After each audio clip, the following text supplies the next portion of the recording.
Tugene. Bino bye biyitibwa ebiryo by'ensujju.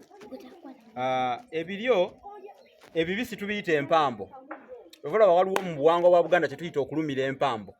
Ekikolwa ekyo ekyokulumira empambo nnyinza obutakinyonnyola kati naye nga tukikola wali mu mbeera ey'okufiirwa. Okulumira empambo, kalombolombo k'okulumira empambo tekakyalabika nnyo. Naye si kye kyandeese, nazze kubalaga bino ebiryo by'ensujju tubiyita empambo bwe biba bibisi. Naye bwe tubisiika biyitibwa enteetere, erinnya likyuka.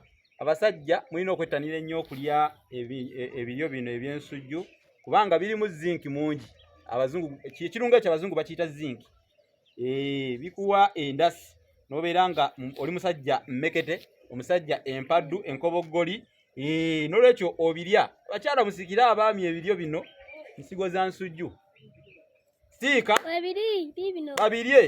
babirye tekiriimu buzibu. Omusajja naawe mukyala waba akuyiyiriza n'akuteekera ku sowaani obusigo buno. Togamba nti biki bino byompadde. Kugambye bwe biba bibisi tubiyita empambo. Kyokka bibisiikibwa bikyusa erinnya tubiyita enteetere. Kale nno muteeterere ku nteetere nammwe zibayamba okuteeterera mu nsonga ziri ez'okutengeeterwa. Nze Munnabusiro.